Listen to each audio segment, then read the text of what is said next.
Amém, queridos? Bênção. Como a gente faz todo ano, o Conselho Ministerial se reúne para que a gente busque de Deus aquilo que é o nosso tema, aquilo que é a palavra rema, a palavra de revelação, para que a gente possa usar durante todo o ano seguinte. Para esse ano de 2016, como todos sabem, nós escolhemos aí, entendemos do Senhor, Efésios 4.1. E particularmente, eu louvo a Deus por ter sido esse o tema, porque quando a gente escolheu esse tema, nós estávamos vivendo um momento muito específico na nossa congregação. 5 anos e meio atrás, muitos irmãos aqui já sabem, nós começamos uma reunião de oração. Um irmão chegou para a gente e falou o seguinte: vamos orar, fazer uma campanha, uma vigília de oração? Eu falei, vamos. Aí combinamos, fizemos uma noite de oração. E foi tão gostosa que aí um irmão falou o seguinte: agora vamos fazer 7 dias seguidos? Aí a gente pensou, por que não? Escolhemos, achamos que de manhã cedo seria a melhor forma de fazer isso, porque todo mundo teria mais condições de participar. Fizemos uma semana. A semana estava acabando, o dedinho levantou, disse, vamos fazer mais uma semana? Vamos fazer mais uma semana. Acabou 2 semanas, aí outro dedinho, vamos fazer 40 dias? Vamos fazer 40 dias. Acabou os 40 dias, não, calma que vai acabar isso aqui. Aí, vamos fazer mais 40 dias? Vamos fazer mais 40 dias. Aí acabou. Acabou de falar, vamos fazer. Nós continuamos fazendo. E tem 5 anos e meio que um grupo de homens da nossa congregação tem orado toda manhã, faça chuva, faça sol, feriado, fim de semana, Natal, seja o que for, tem um grupo de homens orando e clamando, e declarando, profetizando. E isso tem feito assim, algo muito gostoso na nossa vida. E no finalzinho do ano passado, quando a gente estava para reunir o Conselho Ministerial, para escolher esse tema, para buscar de Deus esse tema, nós começamos a estudar, aí já que nós estamos todos os dias juntos orando, nós destacamos os sábados para que a gente pudesse estudar a palavra de Deus.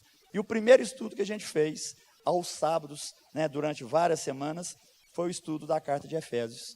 Então, o Efésios estava borbulhando nos nossos corações, quando então nós viemos com a definição de que Efésios 4.1 seria o nosso tema para o ano de 2016. E o nosso coração se encheu muito de alegria com isso. E estudando a carta de Efésios, a gente pôde ver quão precioso, quão maravilhoso é o que Deus tem para nos falar através dessa carta.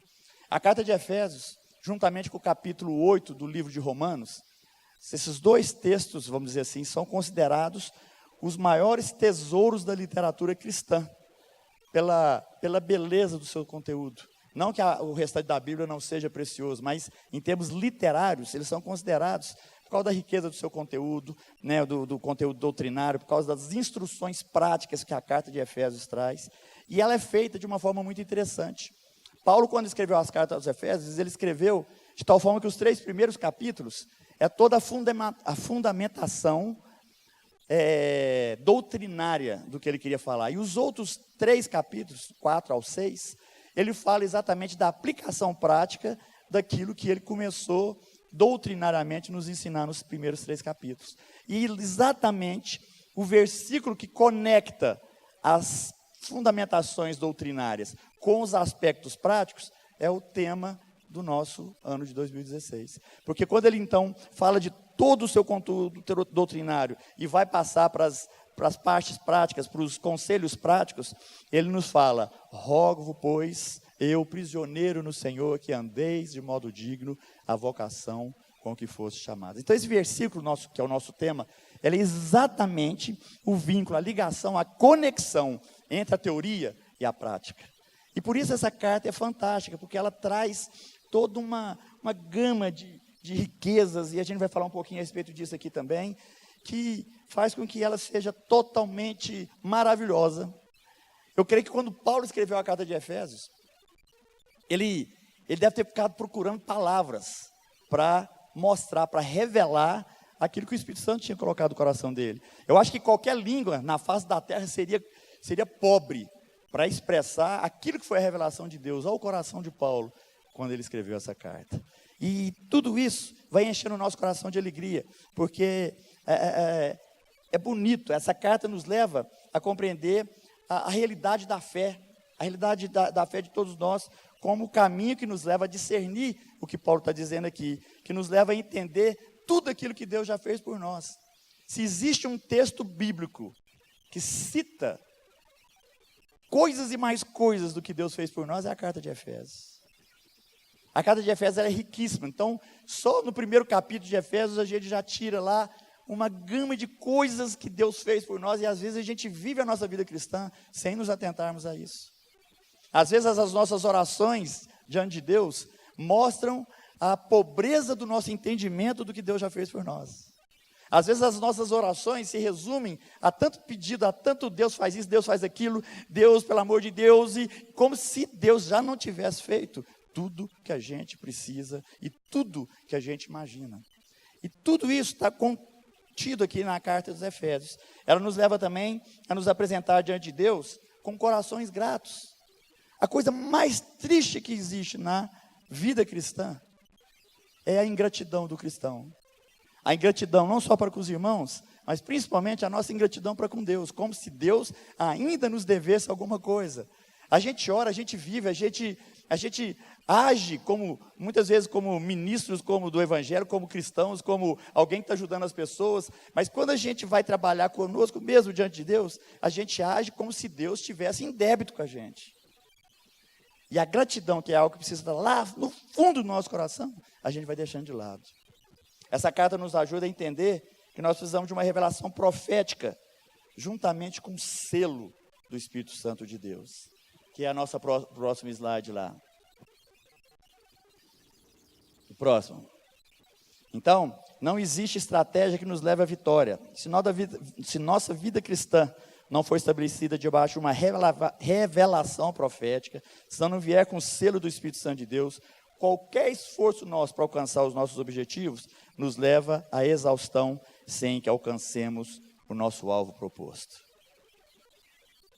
Então, essa carta vem nos ajudar a isso, compreendendo que não é pelo meu esforço, não é pela quantidade dos minhas horas gastas em estudar, em preparar, em querer, em fazer, que vai mudar a minha realidade, mas é entender que Deus tem uma revelação para cada um de nós, seus filhos.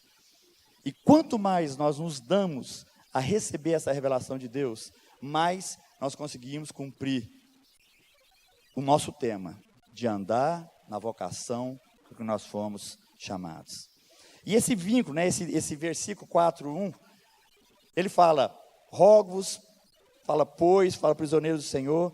O pastor Paulo Júnior, no livro que ele escreveu de DNA e propósito, que eu creio que todos nós do Ministério Sal da Terra nós deveríamos ler esse livro, porque ele fala da essência do que cremos, da essência daquilo que foi o começo do ministério, em que nós nos fundamentamos. E ele cita, a respeito desse versículo, algo muito interessante. Porque quando Paulo começa com essas palavras, rogo-vos, rogar, não é um pedido, não é, olha, se der faz isso, se for possível faz aquilo. Não, rogar é uma coisa que vem com todo um peso de ordem, de mandamento. Quando ele fala que está rogando, ele não está assim, propondo alguma coisa, ele está estabelecendo a importância de fazer aquilo que ele está rogando. O rogo-vos, ele vem com esse peso de mandamento, com peso de ordem. Pois, que é uma palavrinha de conexão, que faz com que os 3 capítulos iniciais se conectem com os 3 capítulos finais, como nós já dissemos. E ele fala, eu como prisioneiro do Senhor. Quando Paulo fala que é prisioneiro do Senhor, a gente tem a mania de pensar que ele usa esse termo, porque quando ele escreveu a carta dos Efésios, ele estava preso. E como prisioneiro, então, ele fala assim, eu estou preso e por isso eu estou descrevendo essa carta e tudo mais. Mas a gente não entende que o termo que Paulo está usando aqui, independente se ele estivesse no cárcere ou não, independente se ele estivesse enjaulado ou não, o que ele está trazendo para nós não é o local geográfico aonde ele estava, mas é a condição de compreendermos o nosso estado diante do Senhor. Porque o prisioneiro, quem é prisioneiro de alguém, está totalmente à mercê do seu Senhor. O prisioneiro é aquele que não tem vontade própria, não tem o que falar, não tem o que pedir, não tem o que requisitar, não tem direito, porque ele está totalmente à mercê do seu Senhor. E quando Paulo escreve toda a beleza aqui das suas cartas, especialmente aqui a carta dos Efésios, Paulo está declarando o seguinte, eu como prisioneiro do Senhor, porque ele sabia que ele estava à disposição de Deus em todas as situações, em todas as coisas, porque ele se sentia, diante de Deus, um homem pronto a anular sua própria vontade, para que a vontade de Deus pudesse ser estabelecida. E aí é nessa ligação dessas três coisas, do rogos, do pois e do prisioneiro do Senhor, é que ele então traz aquilo que nós precisamos compreender com revelação do Espírito Santo, que é o andar de modo digno a nossa vocação. Quando a gente fala de estruturas funcionais, a gente precisa compreender algumas coisas. Isso, agora vamos lá para a outra parte. Estruturas funcionais. A gente precisa entender que no exercício dos nossos ministérios, nós temos a mania de querer, às vezes, as coisas um pouco mais rápidas do que o normal. Nós temos a mania de querer estabelecer para que, de alguma forma, a gente ache uma receita mágica para que os nossos ministérios possam ser abençoados da forma mais rápida possível. E a gente começa, então, a fazer com que toda revelação, toda profecia possa ser alcançada pelo nosso próprio esforço. Então, a gente fica sabendo que tem um irmão muito abençoado, a gente quer correr atrás dele. A gente quer saber, tem um irmão que está dando uma palavra fantástica do lado de lá, a gente corre para lá. A gente quer encurtar os nossos caminhos ou achar determinados atalhos para que o nosso ministério possa ganhar tempo, ao invés de ganhar a disposição de buscar a Deus nos nossos joelhos, na nossa própria vontade e desejo de conhecer dele. E isso é perigoso. Hoje em dia, nós temos o risco de querer focar em livros, focar do Dr. Google da vida, aquilo que seriam as respostas mais rápidas para as nossas questões. Como seria bom se através do Google a gente pudesse ter a resposta para todas as nossas perguntas, não é verdade? Porque seria mais fácil. Seria mais fácil eu chegar lá e falar o seguinte: eu quero saber isso assim, se assado. Aí o Google traz, e você pensa assim: não, beleza, eu nunca pensei nisso. E às vezes o nosso ministério está sendo trabalhado nesse sentido. Às vezes a gente tem buscado coisas mais rápidas, ao invés da gente focar na revelação daquilo que Deus tem para nós. Em vez da gente querer fazer com que o nosso coração anseie por essa revelação e que o nosso relacionamento com Deus possa melhorar cada vez mais, para que facilmente eu possa perceber o que o Espírito Santo, o Senhor, quer falar ao meu coração. E quando a gente fala de estruturas funcionais, o Ministério Sal da Terra, por muitos anos e até hoje, algumas congregações trabalham com aquela teoria das 8 marcas de qualidade, que o autor, um alemão, Christian Schwarz, escreveu no livro O Desenvolvimento Natural da Igreja. E muitos das nossas congregações trabalharam na avaliação das nossas potencialidades, em cima e fundamentado nas 8 marcas de qualidade. E uma dessas marcas fala exatamente da estrutura funcional. E ele considera no seu livro que esse é um dos pontos mais controvertidos, mais polêmicos de todas as outras 8, das 8 marcas de qualidade que ele trabalha, e que nas igrejas que crescem, essa marca ela é complicada, porque ela tem muito a ver com o tradicionalismo que existe nas igrejas, ele tem muito a ver com as ideias humanas nas nossas cabeças, ele tem muito a ver com paradigmas errados que foram estabelecidos, enquanto a gente foi crescendo, estudando e buscando as coisas do reino de Deus. Então, ele fala que quando Deus criou o mundo, Deus fez tanto a matéria viva, quanto a matéria morta, vamos dizer assim, tanto aquilo que tem vida, quanto aquilo que é a natureza morta, da mesma matéria-prima. Deus pegou do pó ele fez a matéria morta, como do pó ele fez a matéria viva. Porque quando ele nos fez com um monte de barro e soprou nas nossas narinas para que nós viéssemos a ter vida. Então, a matéria-prima é a mesma. O que muda da matéria morta para a matéria viva foi o sopro de Deus que foi dado em parte dessa matéria-prima. Então, a gente pode entender que andar de modo digno é baseado muito mais no sopro do que na matéria. E às vezes as nossas teologias têm trabalhado para querer provar que a nossa matéria é melhor que a do outro, que a minha igreja é melhor que a do outro, que o meu ministério tem mais sucesso que o outro. E a gente começa a querer trabalhar na matéria-prima da coisa, sendo que a diferença não está em qual barro que foi feito, você ou eu, mas no sopro divino que entrou nas nossas narinas. Amém, queridos? Então a gente precisa parar com essa, sabe assim, com essa criancice de achar que o barro que eu fui feito é melhor que o barro que você foi feito. E entender que a diferença foi tão somente no sopro que foi dado. E o sopro que foi dado nas suas narinas e na minha, foi o mesmo sopro, o sopro do Criador, o sopro do Deus vivo, todo-poderoso. Entender que a nossa vocação está muito mais baseada no Espírito que no tipo da terra, muito mais no Pai do que em nós mesmos. Para acabar com essa coisa de achar que alguém é mais, alguém é menos. Então, no final da conta, tudo é pó. Nós somos tudo pó, somos tudo vindos da terra, somos todos fruto, farinha do mesmo saco, mas tivemos a dignidade de um sopro divino que faz com que tudo isso se torne diferente nas nossas vidas. E aí a gente fala de capacitação, parte 4 do nosso livro. Por que a gente precisa capacitar, se no fundo a gente precisa depender de Deus? Se a gente for pensar na soberania de Deus, eu sou uma pessoa que crê na soberania de Deus, eu creio naquilo que Deus fez, e por crer na sabedoria de Deus, muitas vertentes na igreja sobre a face do mundo, eles começaram a parar de fazer determinadas coisas, por entender que Deus era soberano, se não fizesse, alguém fazia.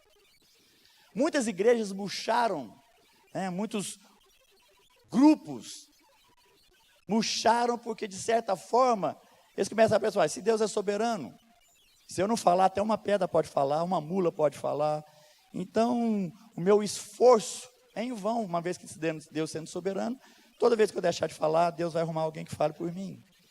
E isso prejudicou muito o movimento de evangelismo no mundo todo, o movimento de plantação de igrejas, porque muitos teólogos começaram a entrar nessa vertente da soberania absoluta de Deus.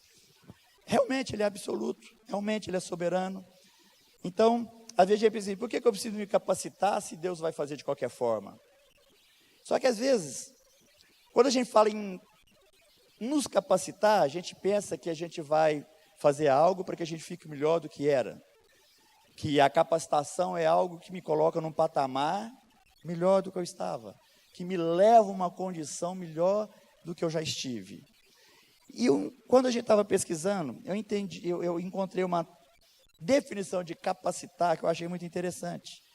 Porque quando a gente fala assim, se eu perguntasse o que é capacitar, todo mundo vai falar assim, não, capacitar é tornar capaz. É você ser preparado para determinada função, para determinada tarefa, e isso é capacitar-se. Mas quando eu estava procurando e estudando o real significado de capacitar, eu achei uma definição muito interessante. Porque no dicionário fala assim que capacitar é acreditar ou fazer alguém acreditar em alguma coisa. E aí eu pude entender que esse sentido de capacitação está muito mais ligado a nós, filhos de Deus, porque ele nos leva a crer e fazer com que creiam naquilo que tem sido o rumo da nossa vida. Capacitar, então, muito mais do que me preparar para que eu seja melhor, é poder fazer com que alguém acredite naquilo que eu também acredito. Você está percebendo isso, querido? A diferença? Porque quando eu penso em capacitação só como diplomas pendurados na minha parede, eu me torno um tanto egoísta, porque acaba que a capacitação está só levando em foco a minha própria vida. A pergunta é, tá bom, mas o que eu vou fazer estando ou me capacitando dessa forma, ou desse jeito, ou desse tanto? É simplesmente para que minha parede tenha lá um punhado de diplomas, simplesmente para que eu possa colecionar títulos, simplesmente para que eu possa ter graduações, mais graduações, como se isso fosse um fim em mim mesmo? Ou eu me capacito para que eu possa me tornar ainda melhor nas mãos de Deus para fazer outros acreditarem naquilo que eu acredito? Amém? Então a capacitação, quando eu me capacito diante de Deus, eu não quero chegar para Deus e falar assim, Deus, está vendo o tanto que eu estou bom? Não, eu quero chegar para Deus e falar assim, Deus, me usa mais. Deus, faça com que através da minha vida, muitos outros possam também acreditar em toda a beleza do Evangelho que o Senhor já me fez acreditar.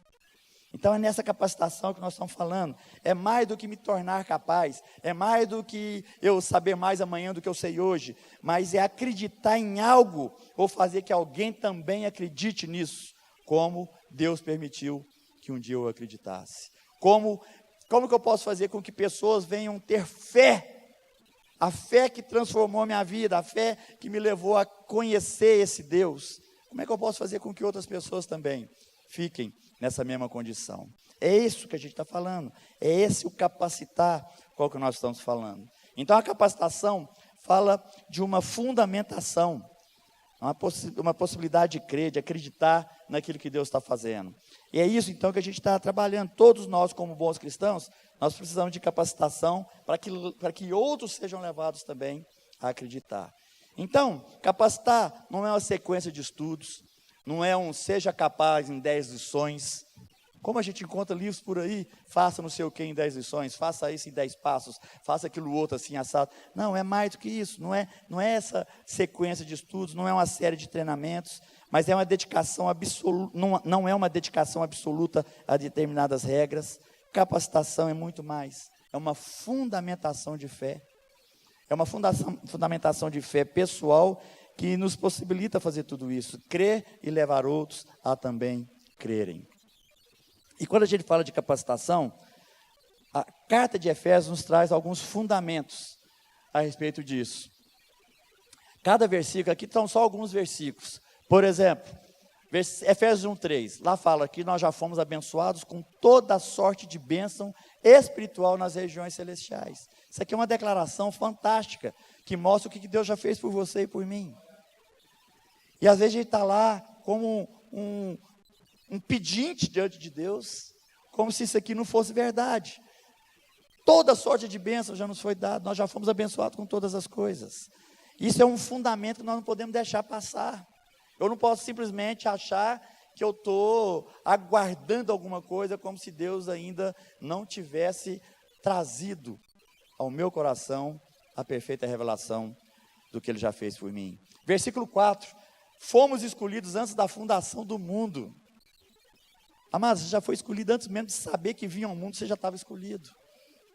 Antes mesmo de imaginar quem seria a nossa família, nós já estávamos escolhidos pelo Pai. Fomos abençoados, fomos escolhidos. Versículo 5, fomos predestinados e adotados como filhos. Às vezes a gente está chorando diante de Deus, como se nem fosse da família dele, e ele está lá assim, meu filho, eu te adotei, eu te escolhi como filho. Nós temos trabalhado através da Ponte de Amor, Missão Sal da Terra, com crianças, com adolescentes, que estão totalmente destruídos por causa de uma coisa chamada rejeição. Filhos que foram rejeitados pelos seus pais e começam a crescer e às vezes estão sendo quase adotados por alguém, e às vezes a pessoa lá, quantas vezes famílias cristãs adotaram crianças e de repente, depois de uma semana não aguentaram, foram lá devolver as crianças, e as crianças vão fazendo coleções de rejeições. Rejeição após rejeição. E aí a gente não entende o que significa verdadeiramente a adoção. A gente vive uma realidade, quantas vezes pais estão escondendo os seus filhos que eles são adotados? Porque se eles entenderem que são filhos legítimos, eles vão ser mais felizes. E a gente, e aí esses filhos crescem e depois ficam sabendo que são adotados e começa assim aquele, por que me esconderam isso? Sendo que nós precisamos compreender que nós, que temos filhos legítimos, nós precisaríamos era adotar os nossos filhos legítimos. Tem muito filho aí que não está dando nada na vida, porque mesmo tendo um pai e uma mãe biológico, nunca se sentiram adotados pelo coração dos mesmos. Então, quando Deus fala que nós somos adotados, é o prazer de saber o seguinte, Deus foi lá e falou o seguinte, eu quero você. Você já pensou nisso? Que Deus chegou e falou o seguinte, esse é meu, você é meu. Então, são todas revelações que Paulo traz na carta de Efésios. Não, pode voltar, volta para o slide anterior, por favor. Aí ele fala mais. Fomos redimidos, versículo 7, fomos redimidos pelo sangue de Jesus. Versículo 11, fomos feitos herdeiros. Tudo isso é o que Deus fez por você e por mim. E Paulo vai trazendo, uma após outra, essas revelações do que Deus já fez por cada um de nós. Versículo 13, fala que nós fomos selados pelo Espírito Santo da promessa. E se a gente continuar para passar, versículo 18, fomos iluminados para sabermos qual é a esperança do nosso chamamento. Deus não só nos chamou, como também já nos iluminou para que a gente pudesse saber toda a esperança relacionada com isso. Versículo Efésios 2:8, fomos salvos pela graça. 2:18, ganhamos acesso ao Pai. 3:16, fomos fortalecidos. 3:18 e 19, podemos conhecer o verdadeiro amor. 3:20, Deus faz mais do que aquilo que pedimos ou pensamos. Amados, só esses versículos que eu acabei de ler, era o suficiente para a gente parar tudo, cair de joelho e falar assim, Deus me perdoa, porque eu não tenho sido grato diante da sua presença. Sinceramente, a gente sabe de tudo isso. Se eu for perguntar isso aqui, não é novidade para ninguém.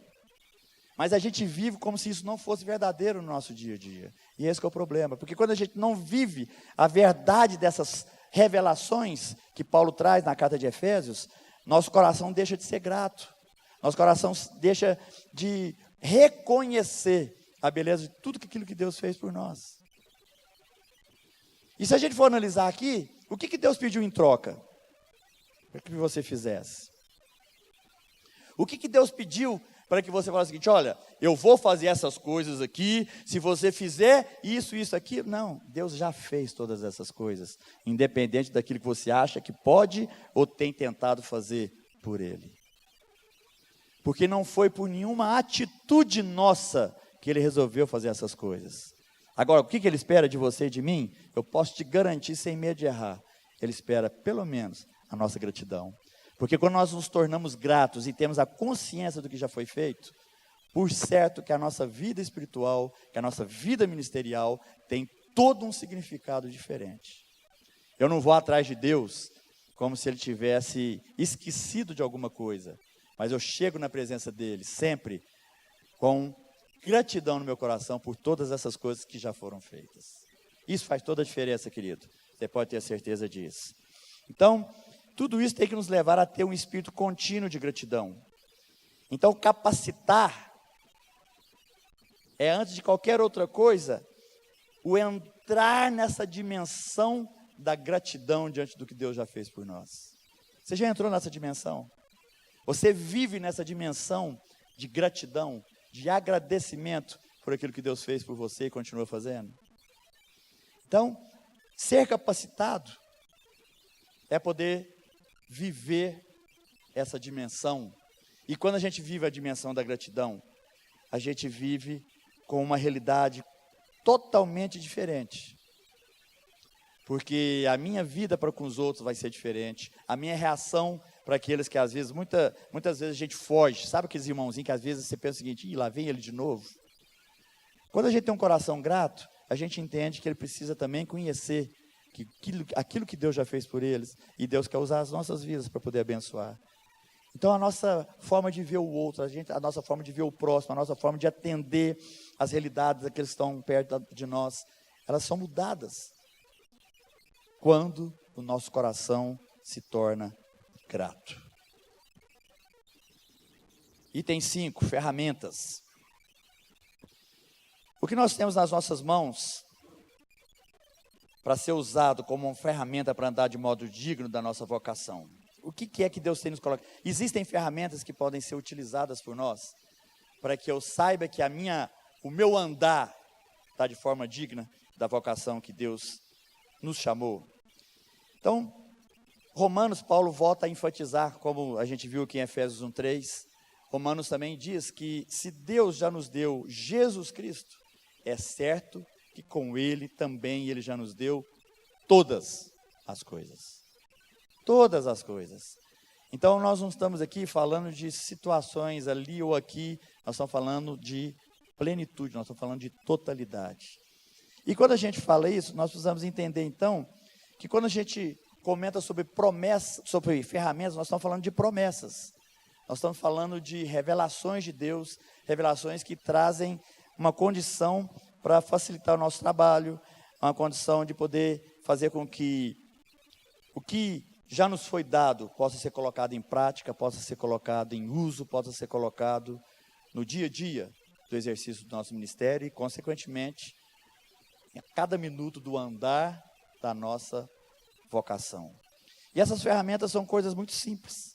Eu não preciso aqui filosofar muito, eu não preciso trazer aqui algo muito rebuscado, porque as ferramentas que se tornam promessas para as nossas vidas são as coisas básicas que o Evangelho nos ensina.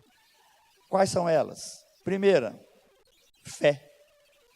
Pode mudar o slide. Então está aí, fé. Por quê? Fé é o fundamento básico para tudo aquilo que Deus quer construir em nós. Fundamento. Sem fé é impossível agradar a Deus. Sem fé é como se eu não tivesse condição de dar o primeiro passo.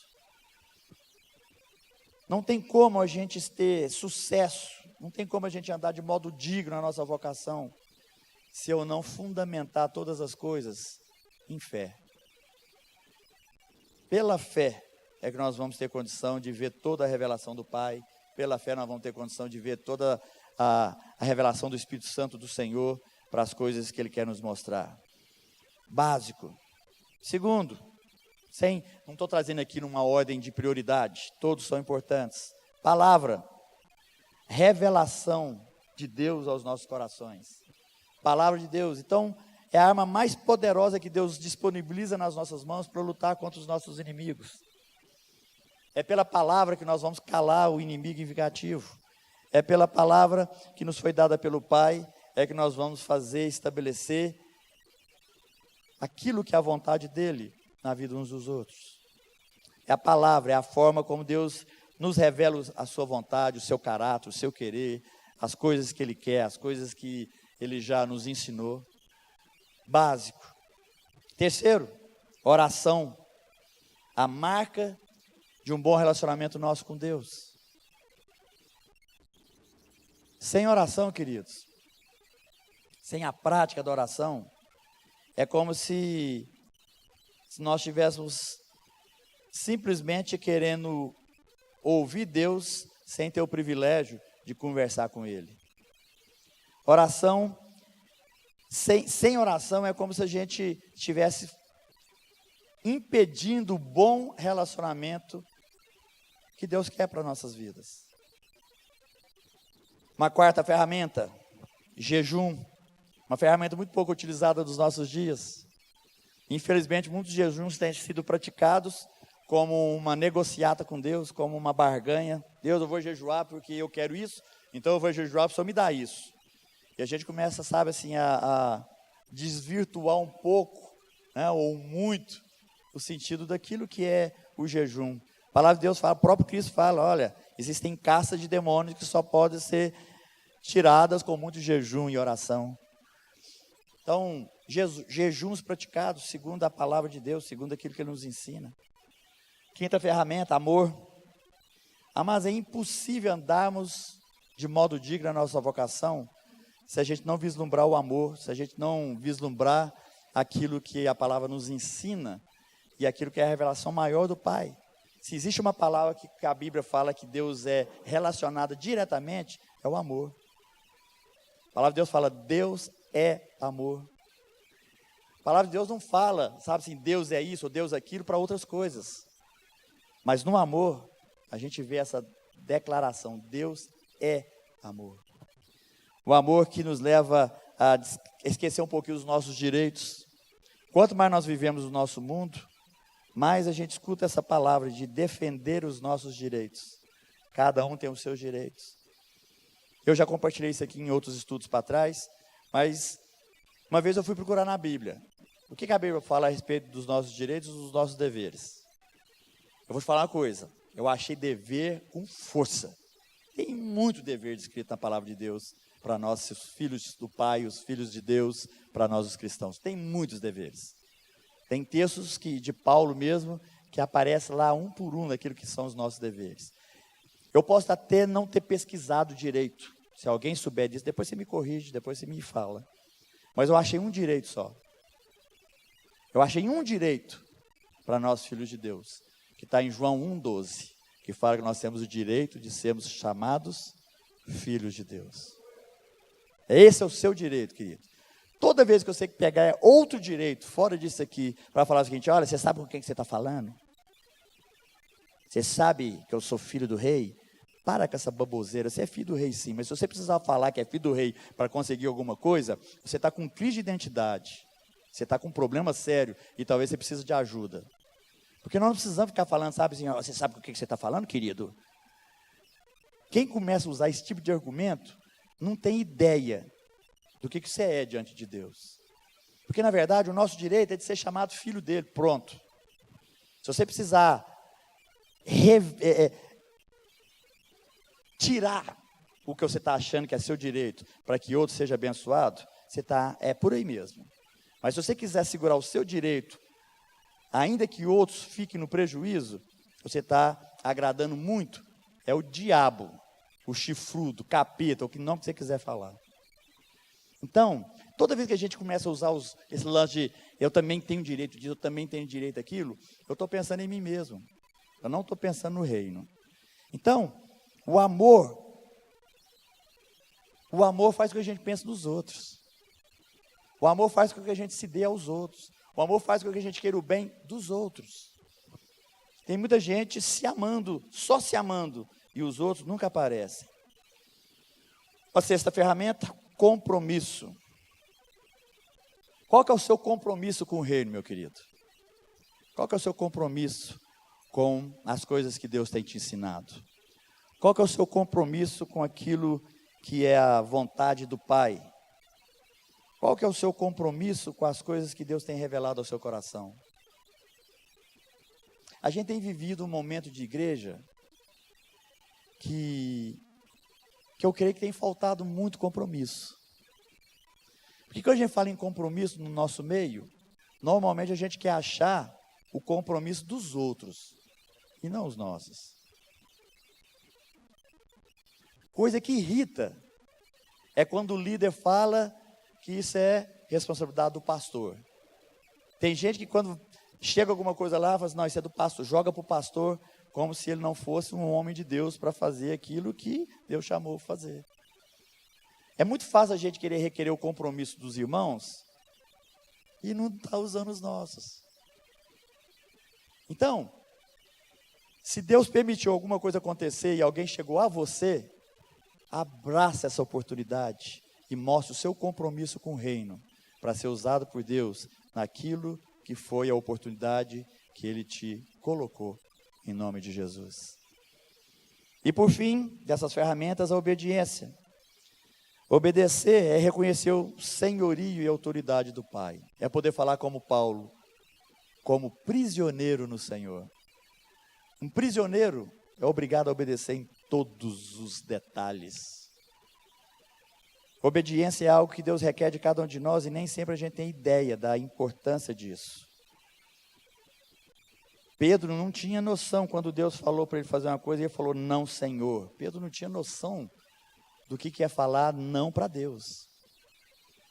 Se a gente entendesse o significado da palavra Senhor, que hoje a gente usa como se fosse um pronome de tratamento, como é que vai o Senhor, tudo bem? E a gente não usa a palavra Senhor no contexto de que Deus é Senhor. Porque se a gente entendesse que Deus é Senhor, esse Senhor quer dizer dono, amo, proprietário e mais um punhado de coisa. Então, quando a gente chama Deus de Senhor, nós estamos nos colocando diante dele como alguém que está obrigatoriamente pronto para obedecer. Então, não tem sentido você falar não, Senhor. Essa frase não combina. Porque ou ele não é Senhor, ou você não sabe o que você está falando. Porque se você fala não para o Senhor, ele deixou de ser Senhor. Porque se ele fosse Senhor, você não poderia falar não. Não é óbvio? Então, às vezes, nós temos falado não para Deus. e temos nos tornado desobedientes, sem compreender a implicação disso na nossa própria vida espiritual.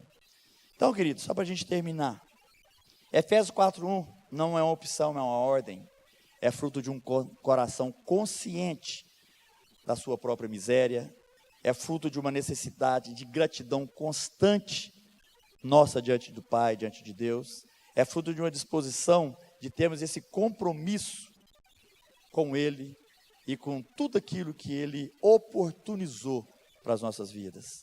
É uma característica espiritual de todo aquele que não tem crise de identidade. Andar de modo digno na nossa vocação, vou te falar uma coisa, é característica de quem não tem crise. Porque aqueles que têm crise não conseguem andar de modo digno na sua vocação. É característica espiritual de quem não tem medo de chamar Deus de Senhor, de quem tem a ousadia de entrar em uma dimensão a nós revelada através de Cristo pelo seu Espírito Santo. Amém, queridos? Que Deus possa te abençoar, que Deus possa trazer graça às nossas vidas, para entendermos tudo isso, entendemos que foi o sopro dele que fez toda a diferença, e que o que Ele quer tão somente é a nossa gratidão por tudo aquilo que Ele já fez. Deus fez muitas coisas por você e por mim, e por tudo isso nós estamos alegres e queremos ser gratos continuamente. Amém? Deus te abençoe, que Deus te dê graça para, em toda a revelação que vem do Pai, você possa abraçar isso com toda alegria, com toda a disposição de ser aquilo que Deus te chamou para ser, andando de uma forma digna a sua própria vocação. Deus te abençoe, Deus te guarde. Tem algumas perguntas aí para você refletir depois. Faça isso aí e com certeza Deus tem muita coisa para cada um de nós. Graça e paz. Abraço para todos.